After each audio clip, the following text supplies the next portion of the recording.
Good morning. केम छो विद्यार्थी मित्रों। हवे आपणे प्रकरण 6 ની અંદર જઈએ વિકલિતના ઉપયોગો। તો અત્યાર સુધી તમે જે ઘણા બધા સૂત્રો શીખ્યા છો એનો ઉપયોગ જ અહીંયા થશે। જેમ કે રાશિમાં થતા ફેરફારના દર તરીકે આપણે અહીંયા ઉપયોગ કરવાનો છે। એટલે આપણે કહીએ dx/dt, તો જો dy/dx, તો આનો મતલબ શું થાય? y નો x પ્રત્યે બરાબર આપણે ફેરફાર કર્યો। જો ચલ dy/dx એ ચલ y નો x ને સાપેક્ષ દર દર્શાવે છે। એટલે y ઉપર છે એનો કોના સાપેક્ષ ફેરફાર થયો? x ને સાપેક્ષ, તો એને કહેવામાં આવે ફેરફારનો દર, એટલે dy/dx।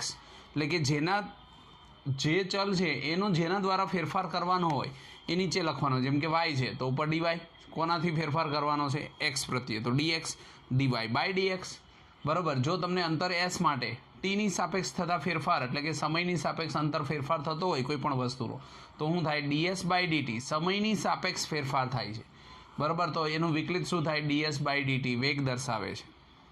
આ રીતે તમે કોઈ પણ આપેલું હશે બરાબર, ઘનફળ આપેલું હશે, ક્ષેત્રફળ આપેલું હશે, વેગ હશે, ઘનતા હશે, બળ હશે, આ બધાનું જ તમે આ રીતે સમયની સાપેક્ષ કે ત્રિજ્યાની સાપેક્ષ વર્તુળ આપ્યું હશે તો આ રીતે ફેરફાર કરી શકશો। જો કોઈ બે ચલ x અથવા y આપ્યા હોય અને અન્ય ચલ ટીની સાપેક્ષ એનો ફેરફાર કરવાનો હોય, તો આપણી પાસે બે ચલ છે x, તો dx/dt ટીની સાપેક્ષ, અને y એટલે dy/dt।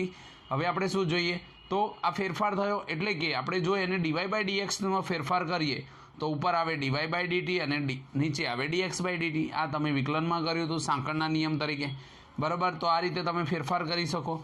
હવે માનો કે dy/dx ને x બરોબર x0 એટલે કે પ્રારંભિક વસ્તુ આપી હોય, તો f ઓફ x0 આગળ y માં x ની સાપેક્ષ x બરોબર x0 દર્શાવે, આગળ થતો ફેરફાર દર્શાવે છે। એટલે કે x બરોબર x0 છે એટલે કે x નો x0 આગળ ફેરફાર દર્શાવે છે। જો y માં x ની સાપેક્ષ x બરોબર x0। હવે જો તમે આની અંદર dy/dx લખ્યું હોય તો જો y ની અંદર વધારો થાય તો x પણ વધે, તો dy/dx ધન થાય, અને y ની અંદર ઘટાડો થતો હોય તો x પણ ઘટે, તો y ની અંદર ઋણ થાય। જો y વધે તેમ x વધે તો dy/dx ધન થાય, અને જો y ઘટે તેમ x પણ ઘટે તો dy/dx ઋણ થાય। તો આ રીતે આનો ઉપયોગ આપણે કરી શકીએ બરાબર છે। હવે આની પછીના આગળના સૂત્રો આપણે જોઈએ। ચલો જુઓ, તમને અત્યાર સુધી તમે જે પણ ભૂમિતિની અંદર સૂત્રો શીખ્યા છો, ક્ષેત્રફળ છે નળાકારનું, વર્તુળનું ક્ષેત્રફળ, ચોરસ, લંબચોરસ, શંકુ, નળાકાર અને ગોળો, એ બધાના સૂત્રોનો આપણે અહીંયા ક્યાંક ને ક્યાંક ઉપયોગ કરીએ છીએ। જેમ કે વર્તુળનો પરિઘ, તો વર્તુળ એટલે અહીંયાથી લઈને અહીંયા સુધીનું જે આંટો ફરે એટલે કે બહારની સપાટી અને એનું કુલ ટોટલ એને પરિઘ કહેવાય। પરિઘ એટલે ફરતી કોરની સપાટીનો સરવાળો બરાબર। એટલે અહીંયાથી ચાલુ કરી અને તમે ફરી અહીંયા આવો બહારની સાઈડનું, એટલે એને કહેવાય વર્તુળનો પરિઘ। તો એનું સૂત્ર આવે 2πr। પાઈ ક્યારે આવે? જ્યારે કોઈ પણ ગોળાકાર વસ્તુ આવે એટલે પાઈ આવે। વર્તુળનું ક્ષેત્રફળ બરાબર, એટલે કે ક્ષેત્રફળ એટલે વચ્ચેનો ભાગ, આને શું કહેવામાં આવે? ક્ષેત્રફળ। એટલે જ્યારે પણ તમારે વર્તુળનું ક્ષેત્રફળ એટલે વચ્ચેનો ભાગ શોધવાનો હોય, કોઈ મેદાન હોય એની અંદર ઘાસ ઉગાડવાનું હોય, તો એના માટેનું સૂત્ર આવે πr², એને કહેવામાં આવે વર્તુળનું ક્ષેત્રફળ બરાબર। હવે ચોરસ આવે, ચોરસની પરિમિતિ, તો ચોરસ કોને કહેવાય? કે જેની અંદર ચાર બાજુઓ એક સરખી આપેલી હોય, અહીંયા, તો કેટલી બાજુ આવશે? 1 2 3 4, બધી એક સરખી જ હોય બરાબર। આપણે x ની બાજુ કહીએ તો 4 ગુણ્યા બાજુ એટલે 4x થઈ ગયું। તો આ ચોરસની પરિમિતિ થઈ। હવે ક્ષેત્રફળ એટલે બંને બાજુ એક સરખી જ હોય, એને L પણ કહી શકો, તો શું થાય? બાજુનો સ્ક્વેર અથવા તો x નો સ્ક્વેર, x એટલે બાજુ બરાબર। હવે લંબચોરસની પરિમિતિ, તો લંબચોરસ અને ચોરસ સરખા, પરંતુ આની અંદર બધું એક સરખું હોય, જ્યારે લંબચોરસની અંદર કેવું હોય? લંબાઈ અને પહોળાઈ અલગ હોય। આ L છે, આ B છે। લંબચોરસની પરિમિતિ, તો 2 વખત L આવે, 2 વખત B આવે, તો આપણે શું કહી શકીએ? 2L + 2B। જો આનું તમે સૂત્ર લખો તો 2 કોમન નીકળી જાય, તો L + B। 2 લંબાઈ વત્તા પહોળાઈ એટલે કે 2 લંબાઈ અને 2 પહોળાઈ બરાબર। એ જ રીતે લંબચોરસનું ક્ષેત્રફળ આવે, તો આ પાયો છે અને આ વેધ છે, પાયો ગુણ્યા વેધ બરાબર। તો એને 1/2 કરી દો તો ત્રિકોણ બની જાય, પણ આ બે ત્રિકોણ ભેગા કરો એટલે શું બને? લંબચોરસનું ક્ષેત્રફળ, લંબાઈ ગુણ્યા પહોળાઈ। એલ ગુણ્યા બી. ઓકે, હવે આગળ જઈએ. ત્રિકોણનું ક્ષેત્રફળ, તો આ એક ત્રિકોણ કહેવાય. હવે બે ત્રિકોણ ભેગા કરો ને એટલે શું થઈ જાય? ચતુષ્કોણ. તો ચતુષ્કોણ એલ બી હતો. હવે એને અડધું કરી નાખો ચતુષ્કોણને તો શું થઈ જાય? 1/2 એલ ગુણ્યા બી, એટલે કે લંબાઈ ગુણ્યા પહોળાઈ અથવા તો પાયો ગુણ્યા વેધ. બરાબર, આવી રીતે લખી શકો. એટલે 1/2 પાયો ગુણ્યા વેધ, આપણે એને ગુજરાતીમાં એવી રીતે કહીએ છીએ 1/2 પાયો ગુણ્યા વેધ. બરાબર, અને એને 2 વડે ગુણો એટલે શું થઈ જાય? ચતુષ્કોણનું ક્ષેત્રફળ એટલે કે લંબચોરસનું. સમઘનનું પૃષ્ઠફળ. સમઘન એટલે જેની બધી બાજુઓ સરખી હોય, પણ શું કીધું છે? પૃષ્ઠફળ કીધી છે. એટલે સમઘન હોય તેમાં 6 બાજુ હોય. તમે કોઈ પણ બોક્સ લઈ લો, જેમ કે જો આ છે ડસ્ટર છે, તો એને તમે જુઓ તો એક બાજુ, બે બાજુ, ઉપર એક બાજુ, નીચે એક બાજુ, એક બાજુ આ બાજુ ને આ બાજુ, કુલ 6 બાજુ હોય. તો સમઘનનું પૃષ્ઠફળ એટલે શું આવે? 6L². 6 બાજુ હોય અને એક બાજુ આપણે લઈએ એટલે શું થાય? એમાં લંબાઈ અને પહોળાઈ હોય. માનો કે એક બાજુની બાજુ આપણે લીધી તો એમાં લંબાઈ હોય ને પહોળાઈ હોય. આવી 6 બાજુ આવશે. તો 6 ગુણ્યા લંબાઈ ગુણ્યા પહોળાઈ એટલે કે 6Lનો સમઘન, જેની બધી બાજુઓ કેવી હોય? સરખી હોય. બરાબર. પછી સમઘનનું ઘનફળ. તો સમઘનનું ઘનફળ એટલે ઘનફળ આવે એટલે લંબાઈ આવે, પહોળાઈ આવે અને ઊંચાઈ પણ આવે. જો પૃષ્ઠફળ એટલે ક્ષેત્રફળ. ક્ષેત્રફળ એટલે ખાલી જે વસ્તુ જમીન ઉપર જગ્યા રોકે એને ક્ષેત્રફળ કહેવાય. માનો કે આ ડસ્ટર છે, ડસ્ટરને હું આમ કરીને મૂકી દઉં તો આ ડસ્ટરે કેટલી જગ્યા રોકી? તો જે જગ્યા રોકી ડસ્ટરે એ એનું ક્ષેત્રફળ કહેવામાં આવે. બરાબર. તો આટલી જગ્યા રોકી તો આ એનું ક્ષેત્રફળ થયું. પણ ઘનફળ કીધું હોય તો એણે હવામાં કેટલી જગ્યા રોકી એને એનું શું કહેવામાં આવે? ઘનફળ. એટલે સમઘનનું ઘનફળ એટલે એલનો ઘન, લંબાઈ ગુણ્યા પહોળાઈ ગુણ્યા ઊંચાઈ, પણ બધું સરખું હોય એટલે એને શું કહેવામાં આવે? સમઘનનું ઘનફળ. તો એલનો ઘન. જો લંબઘનનું ઘનફળ કીધું હોય તો લંબાઈ ગુણ્યા પહોળાઈ ગુણ્યા ઊંચાઈ, LBH આવત. અહીંયા સમઘનનું ઘનફળ કેટલું આવશે? એલનો ઘન. હવે નળાકારની વક્ર સપાટીનું ક્ષેત્રફળ. નળાકાર કેવું હોય? તમે કોઈ પણ નળાકારને જુઓ, બરાબર, કોઈ પણ જાતનો ડબ્બો લઈ લો તો આ રીતનું નળાકાર હોય.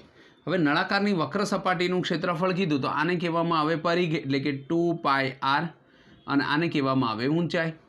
બરાબર. આ ખુલ્લું છે એટલે એને 2πr આવે, કેમ કે પરિઘ એટલે 2πr. આ ખુલ્લું ભૂંગળું છે કે જેને આર પાર તમે જોઈ શકો, તો એને આ જે ભાગ હતો એને 2πr કહેવાય. બે બાજુથી ખુલ્લો છે અને આ ઊંચાઈ. તો નળાકારની વક્ર સપાટીનું સૂત્ર થાય 2πrh. બરાબર. હવે અહીંયા હું કીધું નળાકારની કુલ ક્ષેત્રફળ. કુલ ક્ષેત્રફળ એટલે બંને સાઈડ, આ બાજુએ આવે ને આ બાજુએ આવે. તો જો આપણે એને કુલ સપાટીનું ક્ષેત્રફળ કહીએ તો શું થઈ જાય? આપણે એને એક બાજુથી પેક કરી દઈએ, બંને સાઈડથી તમે પેક કરો તો શું થઈ જાય? 2πr(h+r).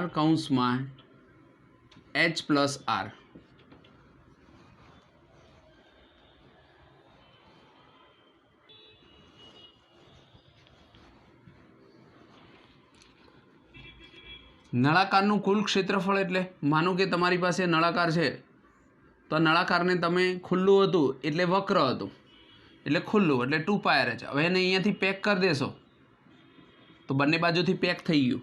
એનો મતલબ કે આ જે 2πrh હતું એની જગ્યાએ થઈ ગયું πr². પણ કેટલી વખત? 2 વખત થઈ ગયું. અને આપણું સૂત્ર શું હતું? 2πrh. આમાંથી કોમન કાઢો તો શું આવે? 2πr(h+r). ઓકે. તો જો સિમ્પલ રીતે યાદ રાખવું હોય તો જ્યારે નળાકારની વક્ર સપાટીનું ક્ષેત્રફળ હતું ને એ મૂકી દેવાનું 2πr, h ને અંદર લઈ જવાનું, h+r. r+h લખો કે h+r લખો, સરખું થાય. હવે નળાકારનું ઘનફળ જોઈ લો. નળાકારનું ઘનફળ અહીંયા જે 2 હતા ને એને ઉપાડીને ઉપર મૂકી દેવાના, πr²h. આ શું થઈ ગયું? નળાકારનું ઘનફળ થઈ ગયું. હવે ઘનફળની અંદર વક્ર ને એવું ના હોય, જો ક્ષેત્રફળ હોય ને તો જ હોય. બરાબર. હવે આ જે નળાકારનું ઘનફળ હતું એ અને શંકુનું ઘનફળ સરખું હોય. જેમ કે એક નળાકારની અંદર 3 શંકુ સમાય.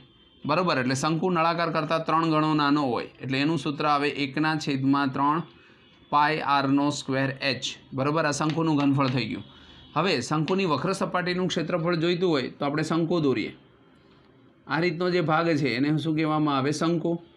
બરાબર. તો આની અંદર આ જે ભાગ છે એને L કહેવાય, અહીંયા જે ભાગ છે એને R કહેવાય, અને આ જે ભાગ છે સીધો એને H કહેવામાં આવે, વેધ. આનું સૂત્ર થાય πr(l). બરાબર. L એટલે ત્રાસી ઊંચાઈ. ઓકે. આની અંદર H નીકળી જાય, સીધી ઊંચાઈની જગ્યાએ શું આવે? શંકુ ત્રાસો હોય એટલે શું આવે? πrl. શંકુની કુલ સપાટીનું ક્ષેત્રફળ. તો આનું આજ મૂકી દેવાનું πr કૌંસમાં એલ પ્લસ આર, બરાબર. જો પાઈ આર કૌંસમાં એલ પ્લસ આર, આમાં એચ પ્લસ આર હતો, અહીંયા શું આવ્યું? L plus R. ઓકે, તો હવે આ રીતે આપણને મળે. હવે ગોલકનું પૃષ્ઠફળ શોધો. તો ગોલક, તમે કોઈ પણ ગોળો જોઈ લો. આ ગોળો છે એને તમે આ રીતે ફેરશો તો શું થશે? જુઓ, આવી રીતે ગોળ ગોળ ફેરવો એટલે તમને આવી સપાટી જોવા મળે. તો એની અંદર બીજા 4 પ્રકારના ગોળા બને છે, બરાબર. એને તમે ફેરવશો એટલે તમને એ રીતનું જોવા મળશે. તો આપણે કહી શકીએ કે 4 પાય આરનો સ્ક્વેર, એટલે પાય આર સ્ક્વેર એટલે વર્તુળનું ક્ષેત્રફળ, પણ કેટલા ગણાય છે? 4 દેખાય એટલે આખો ગોળો આવી જાય. જો અર્ધગોળક કીધું હોય તો આને 2 કરી નાખવાના, અડધો કરી નાખવાનો, 2 પાય આર સ્ક્વેર. પણ ઘણીવાર તમે ગોળાના 2 ભાગ કરો, બરાબર, તો એ ગોળો અહીંયાથી ભરેલો હોય આખો, જેમ કે અંટી છે, પછી કોઈ પણ વસ્તુ કોઠું છે, આવી વસ્તુને તમે નક્કર લોખંડનો ગોળો લઈ લો, એના ભાગ કરો તો એ અંદરથી ભરેલો હોય, પોલો ના હોય. જ્યારે પ્લાસ્ટિકની દળી હોય ને એ પોલી હોય, અને પોલી હોય તો 2 પાય આર સ્ક્વેર આવે, પણ જો નક્કર હોય, આખું બંધ હોય તો શું આવે? 3 પાય આરનો સ્ક્વેર. ઓકે, એ જ રીતે ગોળાનું ઘનફળ જોઈ લો. તો જેમ અહીંયા 4 પાય સ્ક્વેર હતો એમ ઘનફળ લખો તો શું લખાય? 4/3. ઘન આવ્યો એટલે 3 આવ્યા, તો અહીં સ્ક્વેર હતો એની જગ્યાએ થઈ જાય પાય આરનો ઘન. અહીંયા 3 ઉમેર્યા તો અહીં 2ની જગ્યાએ શું થઈ ગયા? 3. અર્ધગોળો લઈ લો તો 2/3 પાય આરનો ઘન, બરાબર. આ રીતના થોડાક એવા સૂત્રો આપણે યાદ રાખીશું. આ સૂત્રો આપણને ગમે ત્યારે દાખલાની અંદર ઉપયોગ થશે, બરાબર છે. ચલો આગળ જોઈએ.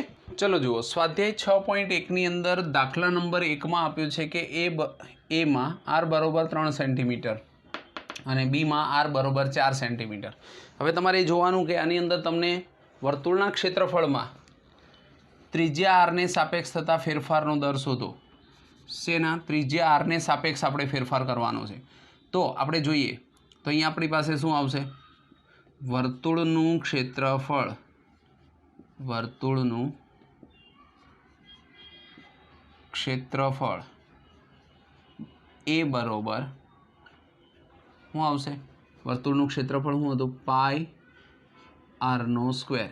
હવે આરને સાપેક્ષ એટલે ત્રિજ્યાને સાપેક્ષ ફેરફાર કરવાનો હોય તો dA/dr.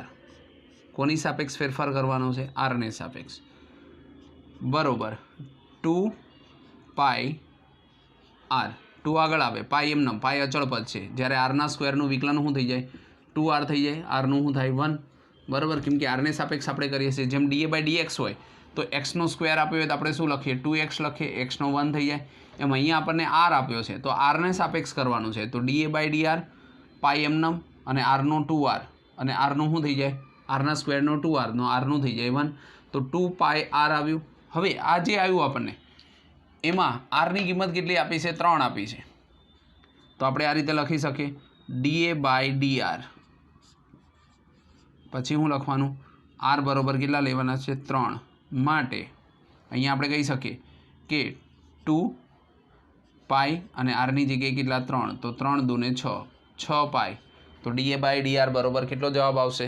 6 પાય સેન્ટીમીટરનો સ્ક્વેર, બરાબર. આવું તમે લખી શકો. એટલે કે ક્ષેત્રફળ છે dA એટલે ક્ષેત્રફળ અને આર એટલે ત્રિજ્યા, તો પ્રતિ સેન્ટીમીટર, સેન્ટીમીટર સ્ક્વેર પ્રતિ સેન્ટીમીટર, બરાબર. આવું લખી શકો. હવે આપણને બીજું કીધું છે કે આરની કિંમત આપણને કેટલી આપી છે? 4 આપી છે. આર બરોબર કેટલા લેવાના છે? તો કે 4. અને વર્તુળનું ક્ષેત્રફળ અહીંયા આપણે લખશું તો ફરીવાર શું થશે? વર્તુળનું ક્ષેત્રફળ, ફરીવાર એની જ વસ્તુ, એ બરોબર પાય આરનો સ્ક્વેર. અહીંયા આર બરોબર 4 લેવાના છે. dA/dr બરોબર 2 પાય આર. હવે કિંમત મૂકીએ આપણે. આરની કિંમત કેટલી મૂકવાની છે? 4. તો કિંમત મૂકશો તો dA/dr, જ્યાં આર બરોબર કેટલા લેવાના છે? 4. માટે શું આવશે? 4 દૂને 8 પાય. ક્ષેત્રફળ છે ઉપર એટલે સેન્ટીમીટરનો સ્ક્વેર અને બાય સેન્ટીમીટર, નીચે ત્રિજ્યા છે, બરાબર. તો આ રીતે સાપેક્ષ ફેરફાર થતો હોય તો એનો દર આપણે શોધી શકીએ. ચલો જુઓ, સ્વાધ્યાય 6.1ની અંદર દાખલા નંબર 2. એક સમઘનનું કદ 8 સેન્ટીમીટર ઘન પ્રતિ સેકન્ડના દરથી વધે છે, બરાબર છે. તો પહેલાં તો આપણે સમઘનનું ઘનફળ લાવવું પડે. તો શું કરીએ? સમઘનનું ઘનફળ, અને ઘનફળ હોય એટલે આપણે એને વી કહીએ. તો સમઘનનું ઘનફળ સમઘન છે એટલે એની બધી બાજુઓ સરખી હોય તો આપણે એક્સ લઈએ તો એક્સનો ક્યુબ થાય, જ્યાં એક્સ બરોબર બાજુ, બરાબર. આ રીતે આપણે કહી શકીએ. હવે આપણને શું કીધું છે કે સમઘનનું કદ 8 સેન્ટીમીટર ઘન પ્રતિ સેકન્ડના દરથી વધે છે. એનો મતલબ કે એનો વૃદ્ધિ દર આપ્યો જ છે, એટલે કે dv/dt સમયની સાપેક્ષ આપ્યું છે. જો સેન્ટીમીટરનો ઘન પ્રતિ સેકન્ડ, તો ઘનફળ dv/dt કેટલું આપ્યું છે? 8 આપ્યું છે, સેન્ટીમીટરનો ક્યુબ બાય સેકન્ડ. ઓકે. હવે આપણને શું કીધું છે કે જ્યારે સમઘનના ધારની લંબાઈ, એટલે કે જ્યારે x બરોબર 12 હોય, બરાબર, તો ત્યારે તેનું પૃષ્ઠફળ કેટલું ઝડપથી વધે? તો આપણે સમઘનનું પૃષ્ઠફળ પણ લાવવું પડે. સમઘનનું પૃષ્ઠફળ એટલે ક્ષેત્રફળ, આપણે એને s વડે દર્શાવીએ તો શું આપ્યું છે? સમઘન એટલે એમાં કેટલી બાજુ હોય? 6 બાજુ હોય, 6x². આ એનું સૂત્ર થઈ ગયું, બરાબર. હવે તમને એવું કહે છે કે કેટલી ઝડપથી એનું પૃષ્ઠફળ વધે છે, તો એ આપણે શોધવાનું છે. એટલે કે આપણે શોધવાનું શું છે? તો કે ds/dt = કેટલા, બરાબર છે. આ રીતનું આપણે શોધવાનું છે. તો હવે આપણે આગળ ગણીએ તો આપણને પહેલાં શું આપ્યું છે? તો કે ઘનફળ આપ્યું છે, dv/dt 8 આપ્યું છે, એટલે કે આપણે ત્યાંથી શરૂઆત કરવી પડે. તો આપણે અહીંયાથી શરૂઆત કરીએ કે v બરોબર x નો ઘન. ઓકે. તો અહીંયા આપણે ચાલુ કરશું તો શું આવશે? v બરોબર x નો ક્યુબ. હવે આનું વિકલન કરો તો dv સમયની સાપેક્ષ કરીએ તો dv/dt બરોબર 3x², પણ xનું પણ થઈ જાય dx/dt, કેમ કે આપણે t પ્રત્યે કરીએ છીએ એટલે vનું થાય ને xનું પણ થાય. ઓકે. જો x પ્રત્યે હોત તો અહીંયા 1 આવત. હવે dv/dt ની કિંમત મૂકો તો dv/dt ની કિંમત કેટલી આવે છે? તો અહીંયા આપેલી છે 8, બરાબર. અહીંયા આપ્યું છે 3x² અને dx/dt. હવે આને કરતા બનાવો માટે આપણને મળશે dx/dt બરોબર 8/3x². આને નીચે જવા દીધું તો આ આપણને એક કિંમત મળી. હવે આપણે શોધવાનું શું છે? તો તેનું પૃષ્ઠફળ કેટલી ઝડપથી સમયની સાપેક્ષ વધે છે. તો આપણે એનું સૂત્ર મૂકીએ, બરાબર છે. તો હવે આપણે ક્ષેત્રફળનું સૂત્ર મૂકવું પડે. તો s બરોબર 6x², આ ds/dt, આ તો આપણે શોધવાનું છે, બરોબર 6 દૂને 12x × dx/dt. ઓકે. તો અહીંયા 12x અને dx/dt ની કિંમત કેટલી હતી? તો 8/3x². ઓકે. તો આ રીતે લખી શકીએ. હવે અહીંયાથી આપણે x ને 1ને ઉડાડી દઈએ તો ઉપર 12 છે, અહીંયા 3 છે, તો અહીંયા 4 આવ્યા, 4 તરીને ઓલા 8 ચોક 32, 4 તરી 12 તો ઉડાડ્યા. હવે નીચે કેટલા વધ્યા? x. પણ અહીંયા xની કિંમત કેટલી આપી છે? 12 આપી છે, બરાબર. x વધ્યો તો ઉપર 12, નીચે 32ના. તો ds/dt 32/12 છે. જો હજી આને આપણે ભાગીએ તો અહીંયા 16 આવશે, 4 વડે ભાગ આવશે તો આપણે શું કહી શકીએ? 8 ચોક 32 અને 4 તરી 12. તો ds/dt બરોબર આપણને મળશે 8/3. અને s એટલે ક્ષેત્રફળ આવે તો ત્યાં આવશે સેન્ટીમીટર² અને છેદમાં શું આવશે? સેકન્ડ, બરાબર. આ રીતે તમે લખી શકો. ચલો જુઓ, અહીંયા આપણને એવું કીધું છે દાખલા નંબર 3માં એક વર્તુળની ત્રિજ્યા એક ધારી 3 સેન્ટીમીટર પ્રતિ સેકન્ડ ના દરથી વધે છે. એનો મતલબ કે ત્રિજ્યાની અંદર વધારાનો દર આપ્યો છે. તો ત્રિજ્યા એટલે આરમાં વધારાનો દર એટલે શું આવશે? dr/dt. સમયની સાપેક્ષ વધે છે કેમ કે અહીંયા શું આપ્યું છે? સેન્ટીમીટર પ્રતિ સેકન્ડ. dr/dt બરોબર 3 સેન્ટીમીટર પ્રતિ સેકન્ડ, બરોબર. અને દરથી વધે છે જ્યારે વર્તુળની ત્રિજ્યા 10 સેન્ટીમીટર હોય ત્યારે વર્તુળના ક્ષેત્રફળમાં થતો વધારો શોધો. તો આપણે વર્તુળનું ક્ષેત્રફળ લખીએ. વર્તુળનું ક્ષેત્રફળ બરોબર આપણે શું લખશું? તો કે ક્ષેત્રફળ એ બરોબર પાઈ આરનો સ્ક્વેર. હવે આનું આપણે સમયની સાપેક્ષ કરીએ સંકલન, તો ડીએ બાય ડીટી બરોબર પાઈ એમનમ, કેમ કે અચળ પદ છે, આરનો સ્ક્વેર આ બરાબર. અહીંયા આપણે શેના સાપેક્ષ કર્યું છે, તો કે સમયની સાપેક્ષ. તો સેન્ટીમીટર હોય ત્યારે વર્તુળના ક્ષેત્રફળમાં થતો વધારાનો દર શોધવાનો છે. તો આપણે કોના પ્રત્યે શોધવાનો છે, સમય સાપેક્ષ. તો શું કરશું, પાઈ આરના સ્ક્વેરનું શું થઈ જશે 2r અને આરનું આવે dr બાય dt બરાબર. જો આર પ્રત્યે કરતા હોત તો 1 થઈ જાય, પણ આરનું સમયની સાપેક્ષ એટલે dr બાય dt, આ યાદ રાખવાનું બરાબર છે. હવે આપણને અહીંયા dr બાય dt કેટલા આપ્યા છે, 3 આપ્યા છે. આપણે ક્ષેત્રફળમાં થતા વધારાનો દર જ શોધવાનો છે. તો da બાય dt બરોબર અહીંયા આપણે કરીએ કે da બાય dt જ્યાં r બરોબર કેટલા લઈશું 2 માટે અહીંયા શું આવશે પાઈ 2, આરની કિંમત 2 અને dr બાય dt કેટલા હતા 3 હતા. તો 3 દૂને 6, 6 દૂને 12 પાઈ da બાય dt એટલે કે સેન્ટીમીટરનો સ્ક્વેર પ્રતિ સેકન્ડ બરાબર. આ શું હતું, ક્ષેત્રફળ હતું, સેન્ટીમીટર સ્ક્વેર આવે પ્રતિ સેકન્ડ. અહીંયા ખાલી ત્રિજ્યા હતી એટલે સેન્ટીમીટર પ્રતિ સેકન્ડ આવે બરાબર. તો અહીંયા તમે છેલ્લે લખી પણ શકો કે વર્તુળના ક્ષેત્રમાં વર્તુળના ક્ષેત્રફળમાં થતા વધારાનો દર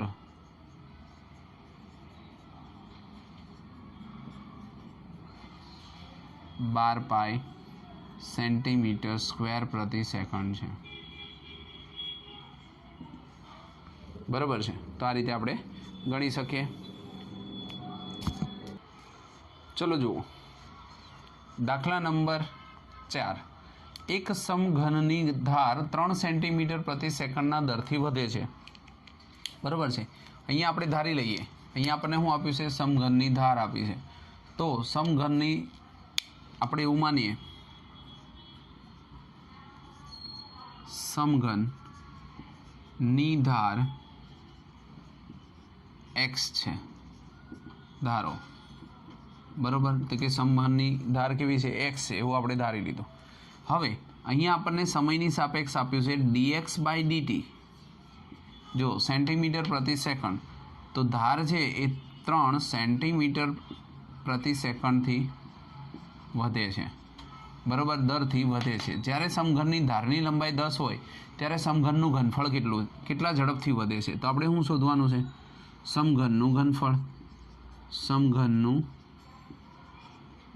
ઘનફળ તો એનું સૂત્ર શું થાય, v બરોબર x3. પણ આ જે વધે છે સમયની સાપેક્ષ એ આપણે શોધવાનું છે. તો જોઈએ v બરોબર x3 માટે dv by dx dv by dt બરોબર 3x², 3 આગળ x² વિકલન કર્યું dx બાય dt બરાબર છે. હવે આપણને શું કીધું છે, અહીંયા જે વસ્તુ આપી છે આપણે લખીએ dv બાય dt. તો એ તો આપણે શોધવાનો છે dvના છેદમાં dt બરોબર. બીજું શું આપ્યું છે, 3x² આપ્યો છે, પણ આપણને રકમમાં કીધું છે x બરોબર ધારની લંબાઈ કેટલી આપી છે, તો કે 10 સેન્ટીમીટર હોય ત્યારે કીધું છે. તો xની જગ્યાએ કેટલા લખ્યા 10 ઉપર સ્ક્વેર, dx બાય dt કેટલા આપ્યા છે 3. તો 3 તરી 9, 10નો વર્ગ 100 કેટલા આવશે 900. શું હતું, ઘનફળ હતું. તો શું લખાય, સેન્ટીમીટરનો ઘન પ્રતિ સેકન્ડ બરાબર. અને જવાબની અંદર લખવું હોય તો શું લખવાનું, સમઘનનું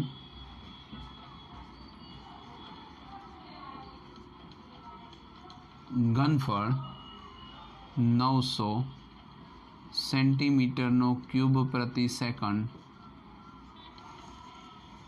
ની ઝડપથી વધે છે.